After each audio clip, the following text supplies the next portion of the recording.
Hello dear students, Namaste. Welcome to Vedant ಪಾಠಶಾಲೆ. ನಮ್ಮ ವೇದಾಂತ್ ಪಾಠಶಾಲೆ ಕಡೆಯಿಂದ PSI ವಿದ್ಯಾರ್ಥಿಗಳಿಗೆ ಸಹಾಯ ಆಗಲಿ ಅಂತ ಈ ರೀತಿಯ ಟ್ರಾನ್ಸ್ಲೇಷನ್ ಕ್ಲಾಸಸ್ ಪ್ರತಿನಿತ್ಯ ರಾತ್ರಿ 8 ಗಂಟೆಗೆ ಬರ್ತಾ ಇದೆ. I hope you are watching and I hope you are following our channel. ಮೊದಲ ಬಾರಿಗೆ ನಮ್ಮ ಯೂಟ್ಯೂಬ್ ಚಾನಲನ್ನು ವಿಸಿಟ್ ಮಾಡ್ತಾ ಇದ್ದೀರಾ ಅಂತಿದ್ದಲ್ಲಿ ಸಬ್ಸ್ಕ್ರೈಬ್ ಮಾಡ್ಕೊಳ್ಳಿ. ನಾ ಹೇಳ್ಕೊಡೋ ತರಗತಿಗಳು ಇಷ್ಟ ಆಗ್ತಿದೆ ಅಂತಿದ್ದಲ್ಲಿ ಲೈಕ್ ಮಾಡಿ. ಇಲ್ಲಿ PSI ಪೇಪರ್ 1ಗೆ ಸಂಬಂಧಿಸಿದ ತರಗತಿಗಳನ್ನು ತಗೊಳ್ತಾ ಇದ್ದೀನಿ. ಈ ಸಮಯಕ್ಕೆ ಇಲ್ಲಿ ಟ್ರಾನ್ಸ್ಲೇಷನ್ಗೆ ಸಂಬಂಧಿಸಿದ ಕನ್ನಡ ಟು ಇಂಗ್ಲೀಷ್ ಅಥವಾ ಇಂಗ್ಲೀಷ್ ಟು ಕನ್ನಡ ಎರಡೂ ರೀತಿಯಾದಂಥ ಸೆಷನ್ಸನ್ನು ತಗೊಳ್ತಾ ಹೋಗ್ತೀನಿ. ಆ್ಯಂಡ್ ಇದರಿಂದ ನಿಮ್ಗೇನು ಯೂಸ್ ಆಗುತ್ತೆ, ಮುಂಬರುವ ನಿಮ್ಮ ಪರೀಕ್ಷೆಗೆ ಈಗಿನಿಂದ ನಿಮ್ಮ ತಯಾರಿ ತುಂಬಾ ಚೆನ್ನಾಗಿರುತ್ತೆ. PSI ಓರಿಯೆಂಟೆಡ್ ಎಕ್ಸ್ಪ್ಲನೇಷನ್ ಅಂದರೆ ಎಕ್ಸಾಮಿಗೆ ಬೇಕಾಗಿರೋ ರೀತಿಯಲ್ಲಿ ಕಂಟೆಂಟನ್ನು ಪ್ರೊವೈಡ್ ಮಾಡ್ತಾ ಹೋಗ್ತೀನಿ. ಪ್ರೀವಿಯಸ್ ಇಯರ್ ಪ್ಯಾಟ್ರನ್ ಬೇಸ್ಡ್ ಕ್ವೆಶ್ಚನ್ಸನ್ನು ಕೂಡ ಇಲ್ಲಿ ನೋಡ್ತೀರಾ. ಪ್ರತಿನಿತ್ಯಲ್ಲಿ ಕ್ಲಾಸಸ್ ನಿಮಗೆ ಅಪ್ಲೋಡ್ ಆಗ್ತಾ ಹೋಗುತ್ತೆ. ಇದರಿಂದ ನಿಮ್ಮ ರೀಡಿಂಗ್, ರೈಟಿಂಗ್ ಮತ್ತು ಟ್ರಾನ್ಸ್ಲೇಷನ್ ಸ್ಕಿಲ್ಸ್ ಮೂರು ಕೂಡ ಇಂಪ್ರೂವ್ ಆಗುತ್ತೆ. ಮೇನ್ ನಿಮಗೆ ಟ್ರಾನ್ಸ್ಲೇಷನ್ ಮಾಡಬೇಕು ಅಂದರೆ ಒಕ್ಯಾಬ್ಯುಲರಿ ಮತ್ತು ಗ್ರಾಮರ್ನ ನಾಲೆಡ್ಜ್ ಇರಬೇಕು, ಅದು ಪೂರ್ತಿಯಾಗಿ ಕವರ್ ಆಗುತ್ತೆ. ಸೊ ಇದೆಲ್ಲ ನಮ್ಮ ಫ್ರೀ ಕ್ಲಾಸಸ್ ರಾತ್ರಿ 8 ಗಂಟೆಗೆ ಬರುತ್ತೆ, ತಪ್ಪದೆ ವಾಚ್ ಮಾಡಿ. ಯಾರೆಲ್ಲ ನಿಮ್ಮ ಫ್ರೆಂಡ್ಸ್ ಟ್ರಾನ್ಸ್ಲೇಷನ್ ಕಲ್ತ್ಕೋಬೇಕು ಅಂತಿದ್ದಾರೆ, PSI ಎಕ್ಸಾಮ್ಗೆ ತಯಾರಿ ನಡೆಸ್ತಾ ಇದ್ದಾರೆ, ಅವರೊಂದಿಗೆ ನಮ್ಮ ಕ್ಲಾಸಸ್ ಎಲ್ಲ ಶೇರ್ ಮಾಡಿ. ಇವತ್ತು ನಿಮ್ಮ ಜೊತೆಯಲ್ಲಿ ನಾನು ಡಿಸ್ಕಸ್ ಮಾಡೋದಕ್ಕೆ ಇಂಗ್ಲೀಷ್ನ 2 ವಾಕ್ಯಗಳನ್ನು ತೊಗೊಂಡು ಬಂದಿದ್ದೀನಿ. ಲಾಸ್ಟ್ ಕ್ಲಾಸಲ್ಲಿ ನಾವು ಕನ್ನಡದ 2 ವಾಕ್ಯಗಳನ್ನು ನೋಡಿದ್ವಿ. ಐ ಹೋಪ್ ನೀವು ಆ ಕ್ಲಾಸ್ ನೋಡಿದ್ದೀರಾ ಅಂತ ಭಾವಿಸಿದ್ದೀನಿ. ನೋಡಿಲ್ಲ ಅಂತಂದರೆ ಇದೇ ವಿಡಿಯೋನ ಕೊನೆಯಲ್ಲಿ ನಾನು ನಿಮಗೆ ಆ ಲಿಂಕನ್ನು ತೋರಿಸ್ತೀನಿ, ಕ್ಲಿಕ್ ಮಾಡಿ ಪ್ರೀವಿಯಸ್ ಕ್ಲಾಸ್ನ ವಾಚ್ ಮಾಡಿ. ಸೊ ಹೀಗಿದೆ 2 ವಾಕ್ಯಗಳು. ಮೊದಲನೇ ವಾಕ್ಯ ನೋಡಿ ಏನಿದೆ ಅಂತ. The government is committed to improving education. ಹೀಗೆ ನಮಗಿಲ್ಲಿ ಮೊದಲನೇ ವಾಕ್ಯ ಇದೆ. ಹೇಗೆ ಇದನ್ನು ನಾವು ಟ್ರಾನ್ಸ್ಲೇಷನ್ ಮಾಡೋದು? ನೀವು ಟ್ರಾನ್ಸ್ಲೇಷನ್ ಮಾಡಬೇಕು, ಇನ್ನೂ ತುಂಬ ಬೇಸಿಕ್ ಕಾನ್ಸೆಪ್ಟ್ಸನ್ನು ಕಲ್ತ್ಕೊಳ್ತಾ ಇದ್ದೀರಾ ಅಂತಂದರೆ ಫಸ್ಟ್ ನಿಮ್ಮ ಒಕ್ಯಾಬ್ಯುಲರಿಯನ್ನು ಇಂಪ್ರೂವ್ ಮಾಡ್ಕೊಳ್ಳಿ. ಏನು ಮ್ಯಾಮ್ ಒಕ್ಯಾಬ್ಯುಲರಿ ಅಂದರೆ ವರ್ಡ್ಸ್. ಎಕ್ಸಾಂಪಲ್ ನೋಡಿ, ಗವರ್ನಮೆಂಟ್ ಅಂತ ಒಂದು ಪದವನ್ನು ಕೊಟ್ಟಿದ್ದಾರೆ. ಇದನ್ನು ನಾವು ಕನ್ನಡ ಭಾಷೆಯಲ್ಲಿ ಸರ್ಕಾರ ಅಂತ ಕರಿತೀವಿ. ಸಿಂಪಲ್, ಇದೆಲ್ಲ ನಮಗೆ ಗೊತ್ತಿರುತ್ತೆ. ಆದರೆ ಬೇರೆದು ಯಾವುದಾದ್ರೂ ಒಂದು ಪದ, ಎಕ್ಸಾಂಪಲ್ ಇಂಪ್ರೂವಿಂಗ್ ಅನ್ನೋದೊಂದು ಪದ ಇದೆ, ಇದ್ರ ಬಗ್ಗೆ ನಿಮಗೆ ಗೊತ್ತಿಲ್ಲ ಅಂತ ಅಂದರೆ ಅಲ್ವಾ? ಸೊ ಅದಕ್ಕೋಸ್ಕರ ಹೇಳ್ತಾ ಇದ್ದೀನಿ, ಒಕ್ಯಾಬ್ಯುಲರಿಯನ್ನು ಇಂಪ್ರೂವ್ ಮಾಡ್ಕೊಳ್ಳಿ. ಬೇಸಿಕ್ ಅದೇ. ಒಕ್ಯಾಬ್ಯುಲರಿ ಇಂಪ್ರೂವ್ ಆಗ್ತಿದ್ದಂಗೆ ನಿಮಗೆ ಪದಗಳ ಬಗ್ಗೆ ನಾಲೆಡ್ಜ್ ಬರುತ್ತೆ, ಈಸಿ ಆಗುತ್ತೆ, ಬರೆಯೋದಕ್ಕೂ ಕೂಡ ನಿಮಗೆ ಕ್ವಿಕ್ಕಾಗಿ ಆಗುತ್ತೆ, ಟೈಮ್ ಕೂಡ ಸೇವ್ ಆಗುತ್ತೆ. ಓಕೆ, ಸೊ ಇದನ್ನೇ ನಾನು ನಿಮಗೆ ಕ್ಲಾಸಸ್ಸಲ್ಲಿ ಕವರ್ ಮಾಡ್ತಾ ಹೋಗೋದು. ಬನ್ನಿ ಹಾಗೆ ಇನ್ನು ಮುಂದೆ ಹೋಗ್ತಾ ಹೋಗ್ತಾ ಇನ್ನೂ ಅನೇಕ ವಿಚಾರಗಳನ್ನು ಹೇಳ್ತಾ ಹೋಗ್ತೀನಿ. ಈಸ್ ಕಮಿಟೆಡ್ ಅಂತ ಇದೆ. ಇದನ್ನು ನಾನು ಕಮಿಟ್ ಅಂತ ಅಂದರೆ ಬದ್ಧವಾಗಿರುವಂಥದ್ದು ಅಂತ ಹೇಳ್ತೀವಿ. ಈಸ್ ಕಮಿಟೆಡ್ ಅಂತ ಕೊಟ್ಟಿರುವ ಕಾರಣ ಸದ್ಯಕ್ಕೆ ಇಲ್ಲಿ ನಾನು ಬದ್ಧವಾಗಿದೆ ಅಂತ ಬರೆದಿರ್ತೀನಿ. ಓಕೆ, ಯಾವುದಕ್ಕಾಗಿ? ಟು ಇಂಪ್ರೂವಿಂಗ್ ಅಂತ ಕೊಟ್ಟಿದ್ದಾರೆ. ಇಂಪ್ರೂವ್ ಅಂತಂದರೆ ಸುಧಾರಿಸೋದು ಅಂತ ಹೇಳ್ತೀವಿ. ಸದ್ಯಕ್ಕೆ ಇಲ್ಲಿದನ್ನು ನಾನು ಸುಧಾರಿಸು ಅಂತ ತಗೊಂಡಿರ್ತೀನಿ. ಏನನ್ನು ಸುಧಾರಿಸ್ಬೇಕು ಅಂತ ಹೇಳ್ತಾ ಇದ್ದಾರೆ ನೋಡಿ, ಎಜುಕೇಷನ್. ಎಜುಕೇಷನ್ ಅಂತ ಅಂದರೆ ಶಿಕ್ಷಣ ಅಂತ ನಾವಿದನ್ನು ಹೇಳಬಹುದು. ಇಲ್ಲಿಗೆ ನಮ್ಮ ಒಕ್ಯಾಬ್ಯುಲರಿ ಕಂಪ್ಲೀಟ್ ಆಯಿತು. ಏನು ಹೇಳ್ತಾ ಇದ್ದಾರೆ ಅದನ್ನು ನಾವು ನೋಡ್ತಾ ಯಾವ ಫಾರ್ಮೇಟಲ್ಲಿ ಸೆಂಟೆನ್ಸ್ ಫ್ರೇಮ್ ಆಗಿದೆ ಅದನ್ನು ಕೂಡ ನೋಡ್ತಾ ಹೋಗೋಣ. ಇಲ್ಲಿ ಈಗ ನಾವು ಮಾತಾಡ್ತಾ ಇರುವಂಥದ್ದು ಗವರ್ನಮೆಂಟ್ನ ಬಗ್ಗೆ. ಗವರ್ನಮೆಂಟ್ ಈಗ, and this is very known news, that ಇವಾಗ ಏನಾಗಿದೆ, ನಮ್ಮ ಕರ್ನಾಟಕ ಗವರ್ನಮೆಂಟ್ ಎಜುಕೇಷನ್ಗೆ ರಿಲೇಟೆಡ್ ಆದಂಥ ಅನೇಕ ಸ್ಟೆಪ್ಸನ್ನು ತೊಗೊಂಡಿದೆ. ಎಕ್ಸಾಂಪಲ್ CBSE 8th ಮತ್ತು 9th ಏನಿದೆ ಸಿಲೆಬಸ್ ಚೇಂಜ್ ಆಗಿದೆ, ನಿಮಗೆ ಗೊತ್ತಲ್ವಾ? ಸೊ ಅದಕ್ಕೆ ರಿಲೇಟೆಡ್ ಆದಂಥದ್ದು ಇದು. Because as days are moving on, ನಾವು ಟೆಕ್ನಾಲಜಿಯನ್ನು ಎಲ್ಲ ಫೀಲ್ಡ್ಸಲ್ಲಿ ನೋಡ್ತಾ ಇದ್ದೀವಿ. ಮಕ್ಕಳು ಓದಿ ಮುಂದೆ ಬಂದಾಗ ಇನ್ನಷ್ಟು ಅವ್ರು ಅಡ್ವಾನ್ಸ್ ಆಗಿರಬೇಕು, ಅವಾಗಲಷ್ಟೇ ಅವ್ರಿಗೆ ಎಂಪ್ಲಾಯ್ಮೆಂಟ್ ಆಪರ್ಚುನಿಟಿ ಇರುತ್ತೆ, ಅಥವಾ ಇರೋದನ್ನು ಅವರು ಬಳಸ್ಕೊಳ್ಬಹುದು. ಅದಕ್ಕೋಸ್ಕರ ಈಗ ಸಣ್ಣ ಬದಲಾವಣೆಗಳು ನಮ್ಮ ಒಂದು ಎಜುಕೇಷನ್ ಸಿಸ್ಟಮಲ್ಲಿ ಆಗಿದೆ.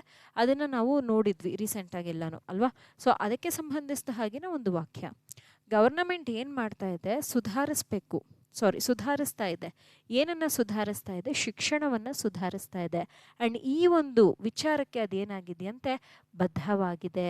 ಕೆಲಸ ಯಾರು ಮಾಡ್ತಾ ಇರೋದಿಲ್ಲಿ? ಗವರ್ನಮೆಂಟ್. ಇದನ್ನು ನಾವೇನಂತ ಕರಿತೀವಿ? ಸಬ್ಜೆಕ್ಟ್ ಅಂತ ಕರಿತಾ ಇದ್ದೀವಿ.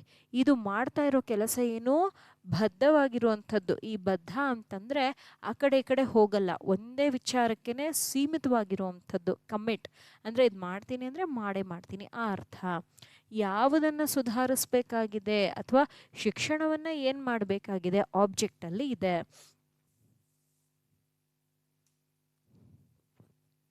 ಈಗ ನಾವು ಈ ವಾಕ್ಯವನ್ನ ಇಂಗ್ಲಿಷ್ನಲ್ಲಿದೆ ಕನ್ನಡ ಭಾಷೆಗೆ ಬರೆಯೋಣ. ಯಾವುದೇ ಒಂದು ವಾಕ್ಯ ಕನ್ನಡ ಭಾಷೆಯಲ್ಲಿ ನಾವು ರಚನೆ ಮಾಡಬೇಕು ಅಂತಂದರೆ ಈ ಒಂದು ಫಾರ್ಮುಲಾನ ಬಳಸಬೇಕು. ಕನ್ನಡ ಭಾಷೆಯಲ್ಲಿ ಕೊನೆಯಲ್ಲಿ ಬರುವುದೇ ಕ್ರಿಯಾಪದ. ಇದನ್ನು ನೀವು ಮರೆಯೋ ಹಾಗಿಲ್ಲ.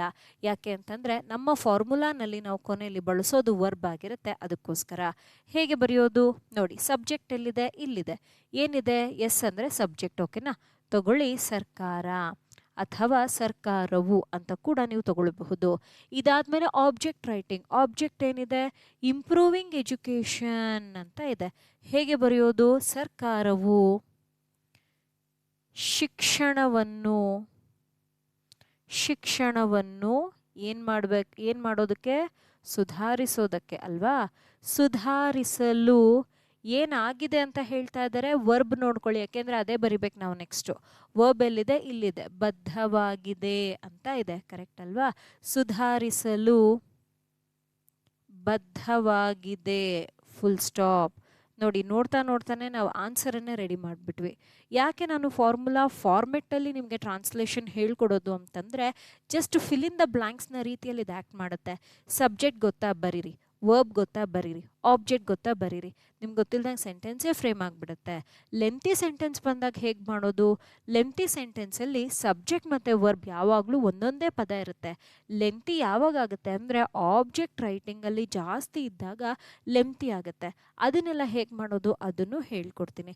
ಬಟ್ ನಾವೀಗ ಬೇಸಿಕ್ ಕ್ಲಾಸಸನ್ನು ನೋಡ್ತಾ ಇರೋದ್ರಿಂದ ಆಬ್ಜೆಕ್ಟಲ್ಲಿ 2, 1 ಅಥವಾ 4 ಪದಗಳು ಇರ್ತವೆ ನಾನು ಹೇಳ್ಕೊಡೋದ್ರಲ್ಲಿ. ಮುಂದಿನ ದಿನಗಳಲ್ಲಿ ಹೋಗ್ತಾ ನಾವು ಇನ್ನಷ್ಟು ಲೆಂತಿ ಸೆಂಟೆನ್ಸನ್ನು ನೋಡ್ತಾ ಹೋಗ್ತೀವಿ. ಕರೆಕ್ಟಾ? ಕ್ಲಿಯರಾ? ಓಕೆ. ಈಗ ಮಾರ್ಕ್ ಮಾಡ್ತಾ ಇದ್ದೀನಿ. ಸಬ್ಜೆಕ್ಟ್ ಆಗಿ ಸರ್ಕಾರ ಶಿಕ್ಷಣವನ್ನು ಸುಧಾರಿಸಲು ಅನ್ನೋದು ಆಬ್ಜೆಕ್ಟ್ ಆಯಿತು. ಆ್ಯಂಡ್ ಕೊನೆಯಲ್ಲಿ ಇದು ಬಂತು verb. So subject plus object plus verb ನೀವು ನೋಡ್ತಾ ಇದ್ದೀರಾ. ಅದಕ್ಕೆ ಅನುಗುಣವಾಗಿ ವಾಕ್ಯವನ್ನು ರಚನೆ ಮಾಡಲಾಗಿದೆ. ಆಗಲೇ ಫಾರ್ಮುಲಾ ಬರೆದಿದ್ವಿ. ಅದಕ್ಕೆ ಅನುಗುಣವಾಗಿ subject plus object plus verb. ಅರ್ಥ ಆಗಿದೆ ಅಂತ ಭಾವಿಸಿದ್ದೀನಿ. ಬರ್ಕೊಂಡಿಲ್ಲ ಅಂತಿದ್ದಲ್ಲಿ ಬರ್ಕೊಳ್ಬಹುದು. ಒಂದು ವೇಳೆ ಸ್ಕ್ರೀನ್ಶಾಟ್ ತೊಗೊಳ್ತೀರಾ ಆಮೇಲೆ ಬರ್ಕೊಳ್ತೀರಾ ಅಂತಿದ್ದಲ್ಲಿ that is also okay. Note ಮಾಡ್ಕೊಳ್ಳಿ. ಇಲ್ಲ ಸ್ಕ್ರೀನ್ಶಾಟ್ ತೊಗೊಳ್ಳೋದಾದರೆ ಸ್ಕ್ರೀನ್ಶಾಟ್ನ ತೊಗೊಳ್ಳಿ.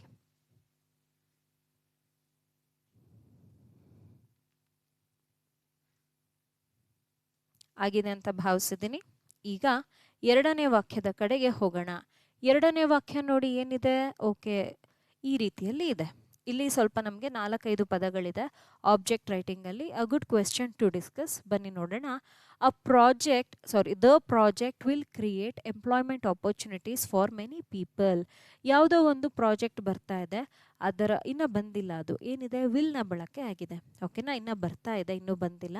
ಅದು ಬಂದ ನಂತರದಲ್ಲಿ ತುಂಬ ಜನರಿಗೆ ಇಲ್ಲಿ ಏನಾಗುತ್ತಂತೆ ಎಂಪ್ಲಾಯ್ಮೆಂಟ್ ಆಪರ್ಚುನಿಟಿ ಅನ್ನೋದು ಕ್ರಿಯೇಟ್ ಆಗುತ್ತೆ. ಯಾಕೆ ನಾನು ಇದನ್ನು ಇಂಗ್ಲೀಷ್ನಲ್ಲಿ ಹೇಳ್ತಾ ಇದ್ದೀನಿ?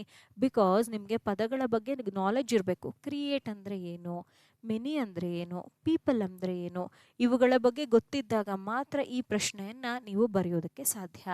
ಪ್ರಾಜೆಕ್ಟ್ ಅಂತ ಕೊಟ್ಟಿದ್ದಾರೆ ನೋಡಿ. ಪ್ರಾಜೆಕ್ಟ್, ಸ್ಕೀಮ್ ಇದೆಲ್ಲ ಒಂದೇ.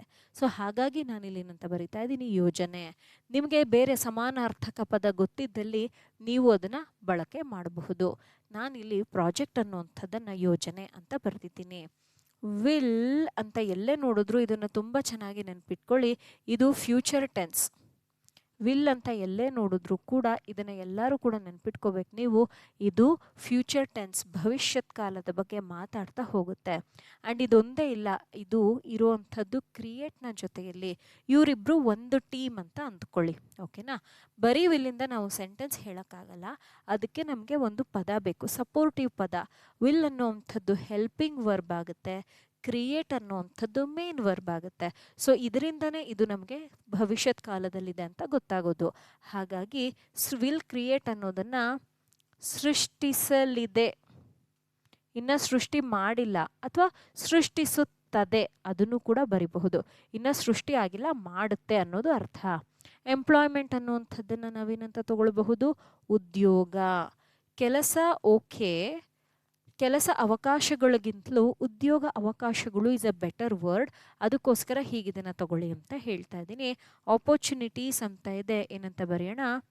ಅವಕಾಶಗಳು ಅಂತ ಇದನ್ನು ನಾವು ಬರಿತಾ ಹೋಗೋಣ. ಯಾರಿಗೆ? For many people. ಮೆನಿ ಅಂತ ಅಂದರೆ ಅನೇಕ. ಪೀಪಲ್ ಅಂತ ಅಂದರೆ ಜನರು. ಇದನ್ನು ಹೇಗೆ ತಗೊಳ್ತೀವಿ ವಾಕ್ಯದಲ್ಲಿ, ಇದನ್ನು ನಾವು ಇನ್ ಡೆಪ್ತ್ ಆಗಿ ನೋಡ್ತಾ ಹೋಗೋಣ. ಇಲ್ಲಿಗೆ ನಮ್ಮ ಒಕ್ಯಾಬುಲರಿ ಬರೆದಿದ್ದೀವಿ. ಇಲ್ಲಿ ಯಾರು ಕೆಲಸ ಮಾಡ್ತಾ ಇದ್ದಾರೆ ನೋಡಿ, ಅವರೇ ಸಬ್ಜೆಕ್ಟ್ ಆಗ್ತಾರೆ. ಇಲ್ಲಿ ಕೆಲಸ ಮಾಡ್ತಾ ಇರೋದು ಯಾರು? ಪ್ರಾಜೆಕ್ಟ್ ಅಲ್ವಾ, ಇನ್ನೂ ಕೆಲಸ ಮಾಡಿಲ್ಲ, ಶುರು ಮಾಡುತ್ತೆ ಪ್ರಾಜೆಕ್ಟ್. ಈ ಪ್ರಾಜೆಕ್ಟ್ ಮಾಡೋ ಕೆಲಸ ಏನು? ಕ್ರಿಯೇಟ್ ಮಾಡೋ ಅಂಥದ್ದು ವರ್ಬ್. ಏನನ್ನು ಕ್ರಿಯೇಟ್ ಮಾಡುತ್ತೆ? ಆಬ್ಜೆಕ್ಟನ್ನು ಕ್ರಿಯೇಟ್ ಮಾಡುತ್ತೆ. ಆ ಆಬ್ಜೆಕ್ಟ್ ಏನು? ಕೆಲಸ. ಕೆಲಸ, ಉದ್ಯೋಗ, ಅದಕ್ಕೆ ಸಂಬಂಧಿಸಿದ ಅವಕಾಶ ಯಾರಿಗೆ? ಜನರಿಗೆ. ಈ ಕಂಟೆಂಟ್ ಇದೆ. ಓಕೆ, ನೋಡೋಣ. ಆಬ್ಜೆಕ್ಟಲ್ಲಿ ನೋಡ್ತಾ ಇದ್ದೀವಿ 1 2 3 4 ಪದಗಳ ಬಳಕೆ. ಹೇಗೆ ಬರೆಯೋದು? ಸೊ ಇಂಗ್ಲಿಷ್ ಕಂಟೆಂಟನ್ನು ಕನ್ನಡ ಭಾಷೆಗೆ ಬರಿತಾ ಇರೋದ್ರಿಂದ ಈ ಫಾರ್ಮುಲಾನ ಬಳಸಿ. ಫಾರ್ಮುಲಾ ಏನು? Subject plus object plus verb. Kannada ಭಾಷೆಯಲ್ಲಿ ಕೊನೆಯಲ್ಲಿ ಬರುವುದೇ ಕ್ರಿಯಾಪದ, ಮರೆಯೋ ಹಾಗಿಲ್ಲ. ಓಕೆನಾ? ಸೊ ಸಬ್ಜೆಕ್ಟ್ ಏನಿದೆ? ಯೋಜನೆ ಅಂತ ಇದೆ. ದ ಪ್ರಾಜೆಕ್ಟ್ ಅಂತ ಇದೆ, ದಿಸ್ ಪ್ರಾಜೆಕ್ಟ್ ಅಂತ ಇಲ್ಲ. ದಿಸ್ ಪ್ರಾಜೆಕ್ಟ್ ಅಂತ ಇದ್ದಿದ್ದರೆ ಈ ಯೋಜನೆಯು ಅಂತ ನಾನು ತಗೊಳ್ತಾ ಇದ್ದೆ. ಬರೀ ಪ್ರಾಜೆಕ್ಟ್ ಅಂತ ಇರೋ ಕಾರಣ ಯೋಜನೆ ಅಥವಾ ಯೋಜನೆಯು ಈ ಅನ್ನೋದನ್ನು ನಾನು ತಗೊಂಡಿಲ್ಲ ಅಂತ ಹೇಳಿದೆ. ಓಕೆ, ಯೋಜನೆಯು ಏನು? ಇದು ಸೃಷ್ಟಿಸಲಿದೆ. ಬೇಕಾದರೆ ಇಲ್ಲಿ ನಾವು ವರ್ಬನ್ನು ತಗೊಳ್ಳೋಣ. ವರ್ಬ್ ಏನಿದೆ ನೋಡಿ, ಸೃಷ್ಟಿಸಲಿದೆ. ಈಗ ನಾವು ಬರಿಬೇಕು. ಏನನ್ನು ಸೃಷ್ಟಿಸಲಿದೆ? Employment opportunity. ಫಸ್ಟ್ ಇದನ್ನು ಬರೀತೀರ. ಸೊ ಹೀಗೆ ನೀವೇನು ಮಾಡಬೇಕಾಗತ್ತೆ? ಬ್ರೇಕ್ ಮಾಡ್ಕೋಬೇಕು. ಏನು ಬ್ರೇಕ್ ಮಾಡ್ಕೊಳ್ಳೋದು? ಸೆಂಟೆನ್ಸಸ್ಸನ್ನು. ಬಿಕಾಸ್ ಯಾಕೆ ಇದನ್ನು ಹೇಳ್ತಾ ಇದ್ದೀವಿ? ಸಾರಿ, ವರ್ಡ್ಸನ್ನು ಬ್ರೇಕ್ ಮಾಡ್ಕೊಳ್ಳೋದು. ಒಂದು ಸೆಂಟೆನ್ಸಲ್ಲಿರೋ ವರ್ಡ್ಸ್ನ ಹೀಗೆ ನೀವು ಬ್ರೇಕ್ ಮಾಡ್ಕೊಳ್ಳೋದು. ಇಲ್ಲಿ ಸೃಷ್ಟಿ ಮಾಡ್ತಾ ಇರೋದೇನು? ಸೃಷ್ಟಿ ಮಾಡ್ತಾ ಇರೋದು ಯಾರಿಗೆ? ಸೊ 1 2 ಅಂತ ಬರೆದಾಗ ಎಂಥದ್ದೇ ಲೆಂತಿ ಆಬ್ಜೆಕ್ಟ್ ಇರಲಿ, ಬ್ರೇಕ್ ಮಾಡಿದಾಗ ಆ ವರ್ಡ್ಸನ್ನು ಸಪ್ರೇಟ್ ಆಗ್ತವೆ. ತುಂಬ ದೊಡ್ಡದಾದಂಥ ವಾಕ್ಯ ಬರೆಯೋದು ಕಷ್ಟ. ಬ್ರೇಕ್ ಮಾಡಿ ಬರೆದಾಗ ಅವೆಲ್ಲ ಚಿಕ್ಕದಾಗಿರ್ತವೆ. ಒಂದಾದ್ಮೇಲೆ ಒಂದು ಬರೆದ್ರೆ ವಾಕ್ಯನೇ ಮುಗಿಯುತ್ತೆ. ಲೆಂತಿ ಸೆಂಟೆನ್ಸ್ ಬಂದಾಗ ಈ ಒಂದು ವಿಚಾರವನ್ನು ಅಪ್ಲೈ ಮಾಡಬೇಕು. ಯೋಜನೆಯು ಉದ್ಯೋಗ ಅವಕಾಶಗಳನ್ನು, ಸೊ ಫಸ್ಟ್ ಒನ್ ತದಿದೆ, ತಗೊಳ್ತಾ ಇದ್ದೀನಿ. ಉದ್ಯೋಗ ಅವಕಾಶಗಳನ್ನು ಯಾರಿಗೆ? ಫಾರ್ ಮೆನಿ ಪೀಪಲ್ ಅಲ್ವಾ? ತಗೊಳ್ಳಿ. ಅನೇಕ ಜನರಿಗೆ. ನೋಡಿ ಈ ರೀತಿಯಲ್ಲಿ ಬರೆದೆ. ಅನೇಕ ಜನರಿಗೆ, ಅನೇಕ ಜನರಿಗಾಗಿ ಸೃಷ್ಟಿಸಲಿದೆ. ಹೀಗೆ ಇದನ್ನು ತಗೊಳ್ಬಹುದು. ಆ್ಯಂಡ್ ಇಲ್ಲಿ ಫಾರ್ಮುಲಾ ಬರೆದಿದ್ವಿ, subject plus object plus verb. ಈ ರೀತಿಯಲ್ಲಿ ಫಾರ್ಮುಲಾ ಬರೆದಿದ್ವಿ ಮುಂಚೆನೆ. ಅದಕ್ಕೆ ಅನುಗುಣವಾಗಿ ವಾಕ್ಯದ ಒಂದು ರಚನೆ ಆಗಿದೆ. ಹೀಗೆ ಈ ರೀತಿಯಲ್ಲಿ ನಾವು ಕನ್ನಡದ ಒಂದು ಯಾವುದೇ ವಾಕ್ಯವನ್ನು ರಚನೆ ಮಾಡಬಹುದು, ಯಾವುದೇ ತಪ್ಪಿಲ್ದಿರುವ ಹಾಗೆ. So what is the formula? Subject plus object plus verb. ಈ ಒಂದು ಫಾರ್ಮುಲಾನ ಅಪ್ಲೈ ಮಾಡಿ ಸೆಂಟೆನ್ಸನ್ನು ಫ್ರೇಮ್ ಮಾಡಿದ್ದೀನಿ. ಐ ಹೋಪ್ ನಿಮಗೆ ಅರ್ಥ ಆಗಿದೆ ಅಂತ ಭಾವಿಸಿದ್ದೀನಿ. ಬರ್ಕೊಳ್ಳಿ, ಅಥವಾ ಸ್ಕ್ರೀನ್ಶಾಟ್ ತಗೊಳ್ಳೋದಾದರೆ ತಗೊಳ್ಳಿ. ನಂತರದಲ್ಲೂ ಕೂಡ ನೀವು ಬರ್ಕೋಬಹುದು. Okay, S. ಇವತ್ತಿನ ನಮ್ಮ ತರಗತಿಯಲ್ಲಿ ನಾವು 2 ವಾಕ್ಯಗಳನ್ನು ನೋಡಿದ್ವಿ. ಇಂಗ್ಲಿಷ್ನ 2 ವಾಕ್ಯಗಳು. ಮೊದಲನೇದು ಈ ವಾಕ್ಯ, ಎರಡನೇದು ಈ ವಾಕ್ಯ. ಓಕೆನಾ? ಸೊ ಯಾರಿಗೆಲ್ಲ ಟ್ರಾನ್ಸ್ಲೇಷನ್ ಕಲಿಯೋದಕ್ಕಿದೆ, ತುಂಬ ಬೇಸಿಕ್ಕಿಂದ ನಾವು ವಿಚಾರಗಳನ್ನು ಕಲ್ತ್ಕೊಳ್ಬೇಕು ಅಂತಿದ್ದೀರಾ, ನಿಮಗಾಗಿ ನಮ್ಮ ಆ್ಯಪಲ್ಲಿ ಬರೀ ಟ್ರಾನ್ಸ್ಲೇಷನ್ಗೆ ಸಂಬಂಧಿಸಿದ ತರಗತಿಗಳು ಪ್ರಾರಂಭವಾಗಿದೆ. ಜೂನ್ 1ನೇ ತಾರೀಕಿನಿಂದ ಬೆಳಗ್ಗೆ 10 ರಿಂದ 11 1 ಅವರ್ ಲೈವ್ ಕ್ಲಾಸ್ ಇರುತ್ತೆ. ಲೈವ್ ಮಿಸ್ ಮಾಡ್ಕೊಂಡಿದ್ದೀರಾ ಅಥವಾ ಲೈವ್ ಅಟೆಂಡ್ ಮಾಡೋಕ್ಕಾಗಲ್ಲ ಅಂತಂದರೆ ರೆಕಾರ್ಡೆಡ್ ಫಾರ್ಮೆಟಲ್ಲಿ ಕೂಡ ನೀವು ಕ್ಲಾಸಸ್ಸನ್ನು ವಾಚ್ ಮಾಡಬಹುದು. ಕ್ಲಾಸಸ್ ನಂತರದಲ್ಲಿ ಮಾಕ್ ಟೆಸ್ಟ್ ಕೂಡ ಇನ್ಕ್ಲೂಡ್ ಆಗಿದೆ. ನಿಮಗೆ ಬೇರೆ ಎಲ್ಲ ಕಡೆ ಕ್ಲಾಸಸ್ ಮಾತ್ರ ಸಿಗುತ್ತೆ, ಮಾಕ್ ಟೆಸ್ಟ್ ಸಿಗೋದಿಲ್ಲ. PSI ಪೇಪರ್ 1 ಏನಿದೆ ಅಥವಾ ಟ್ರಾನ್ಸ್ಲೇಷನ್ ಏನಿದೆ, ನೀವು ಹೇಗೆ ಬರೀತೀರಾ ಅನ್ನೋದನ್ನು ಕೂಡ ನೋಡಬೇಕು. ಬಿಕಾಸ್ ಎಲ್ಲಿ ಮಿಸ್ಟೇಕ್ ಆಗಿದೆ ಅಂತ ಸರಿ ಮಾಡಿದಾಗ ಮಾತ್ರ ಆ ಮಿಸ್ಟೇಕಿಂದ ನಿಮಗೆ ಬುದ್ಧಿ ಬರುತ್ತೆ, ಅಥವಾ ನೀವು ಪಾಠ ಕಲಿತೀರಾ. ಸೊ ದಟ್ ತಿರ್ಗಾ ನೀವು ಆ ಮಿಸ್ಟೇಕ್ ಮಾಡಲ್ಲ, ಮಾರ್ಕ್ಸ್ ನಿಮಗೆ ಒಳ್ಳೆ ರೀತಿಯಲ್ಲಿ ಸಿಗುತ್ತೆ. ಅದಕ್ಕೋಸ್ಕರ ಕೋರ್ಸ್ನ ಜೊತೆಯಲ್ಲೇ ಮಾಕ್ ಟೆಸ್ಟನ್ನು ಕೂಡ ಇಲ್ಲಿ ನಾನು ಆ್ಯಡ್ ಮಾಡಿದ್ದೀನಿ. ಇಲ್ಲಿ 10 ಡೇಸ್ ಮಾಕ್ ಟೆಸ್ಟ್ ನಡೆಯುತ್ತೆ. 30 ಡೇಸ್ ಕ್ಲಾಸಸ್ ಆದಮೇಲೆ 10 ದಿನಗಳಲ್ಲಿ ನಾವು 10 ಮಾಕ್ ಟೆಸ್ಟನ್ನು ನೋಡ್ತೀವಿ. ಎಲ್ಲೆಲ್ಲಿ ತಪ್ಪು ಮಾಡಿದ್ದೀರಾ, ಈ ತಪ್ಪು ಯಾಕೆ ಮಾಡಿದ್ರಿ, ಯಾಕೆ ಇದನ್ನು ಹೀಗೆ ಬರೆದ್ರಿ ಅಂತ ಅಲ್ಲಿ ಡಿಸ್ಕಷನ್ಸ್ ಇರುತ್ತೆ. 1-on-1 ಮೆಂಟಾರ್ಶಿಪ್ ಕೂಡ ಇರುತ್ತೆ. ಸೊ ನೀವು ಕೂಡ ಟ್ರಾನ್ಸ್ಲೇಷನನ್ನು ಬೇಸಿಕ್ಕಿಂದ ಕಲಿತು ಆ್ಯಂಡ್ ನೀವು ಕೂಡ ತುಂಬ ಚೆನ್ನಾಗಿ ಈಗಿಂದನೇ ಮುಂಬರುವ ಪರೀಕ್ಷೆಗೆ ತಯಾರಿ ನಡೆಸಬೇಕು ಅಂತಿದ್ದಲ್ಲಿ ನಮ್ಮ ಈ ಕೋರ್ಸಿಗೆ ನೀವು ಜಾಯಿನ್ ಆಗಬಹುದು. ಇಲ್ಲಿ ಕಾಣ್ತಾ ಇರುವ ವಾಟ್ಸಪ್ ನಂಬರಿಗೆ ಇದರದೊಂದು ಸ್ಕ್ರೀನ್ಶಾಟನ್ನು ನೀವು ಕಳಿಸ್ಕೊಡಿ. ಕೋರ್ಸ್ ಡೀಟೇಲ್ಸನ್ನು ನಾನು ನಿಮಗೆ ಮೆಸೇಜ್ ಮಾಡ್ತಾ ಹೋಗ್ತೀನಿ. ಓಕೆನಾ? ಸೊ ಇದಾಗಿತ್ತು ನಮ್ಮ ಇಂದಿನ ತರಗತಿ. ನಾಳೆಯೂ ಕೂಡ ಇದೇ ರೀತಿಯಲ್ಲೇ ಒಂದು ಸ್ವಲ್ಪ ಕಂಟೆಂಟನ್ನು ತೊಗೊಂಡು ಬಂದು ನಿಮ್ಮ ಜೊತೆಯಲ್ಲಿ ಡಿಸ್ಕಸ್ ಮಾಡ್ತೀನಿ. ನಾಳೆ ಕನ್ನಡದ ವಾಕ್ಯಗಳಿರುತ್ತೆ, ಇಂಗ್ಲೀಷಿಗೆ ಹೇಗೆ ಬರೆಯೋದು ಅಂತ ಹೇಳ್ಕೊಡ್ತೀನಿ. ಇದಾಗಿತ್ತು ನಮ್ಮ ಇಂದಿನ ತರಗತಿ. ಮೊದಲನೇ ಬಾರಿಗೆ ನಮ್ಮ ಲೈವ್ ಕ್ಲಾಸನ್ನು ಅಟೆಂಡ್ ಮಾಡ್ತಾ ಇದ್ದೀರಾ ಅಂತಿದ್ದಲ್ಲಿ ಸಬ್ಸ್ಕ್ರೈಬ್ ಮಾಡ್ಕೊಳ್ಳಿ. ಯಾರೆಲ್ಲ ನಿಮ್ಮ ಸ್ನೇಹಿತರು ಈ ರೀತಿಯ ಮುಂಬರುವ PSI ಪರೀಕ್ಷೆಗೆ ತಯಾರಿ ನಡೆಸಬೇಕು ಅಂತಿದ್ದಾರೆ, ನಡೆಸ್ತಾ ಇದ್ದಾರೆ, ಅವರೊಂದಿಗೆ ನಮ್ಮ ಕ್ಲಾಸಸ್ ಎಲ್ಲ ಶೇರ್ ಮಾಡಿ. Thank you for attending our today's live class. ನಾಳೆ ಸಂಜೆ 8 ಗಂಟೆಗೆ ಮತ್ತೆ ಸಿಗೋಣ. Thank you students. Happy learning.